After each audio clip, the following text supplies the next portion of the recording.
దైవం అనుగ్రహిస్తే నీ సంశయాలు తప్పకుండా మాయమవుతాయి. కానీ ఎందుకు అనే ప్రతి ప్రశ్నకు నిజంగా ఇంతవరకు ఎవ్వరూ సమాధానం చెప్పలేకపోయారు.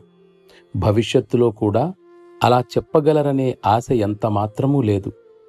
నీవు అనుభూతి పొందుతున్న ఆ కాంతి నీ సద్భావనలు, నీ ప్రగాఢ ప్రేమానుభూతుల ప్రతిబింబమే.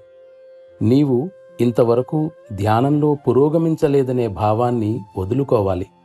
సాధ్యమైనంత వరకు నిరంతర స్మరణ చేస్తూ ధ్యానాన్ని కొనసాగించు. నీవు భక్తి కలవాడవు కనుక ఇది నీకు కష్టం కాదు.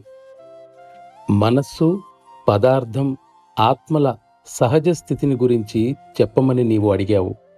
నా గురించిన జ్ఞప్తి కూడా నాకు లేనప్పుడు నేనేమి చెప్పగలను?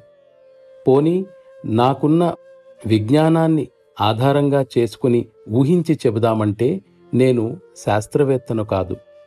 ఇక్కడ భక్తుడు, ప్రవక్త, ప్రభువు గుర్తింపులోకి రారు. వీరు ముగ్గురూ పూర్తిగా అదృశ్యమవుతారు. నేనప్పుడేమి వ్రాయగలను? త్వరలో నేను నిన్ను తప్పక స్వయంగా చూస్తాను. కాని నేనక్కడ లేనంతవరకు నీ హృదయంలో నన్ను నీ అతిథిగా ఉంచుకోవాలి.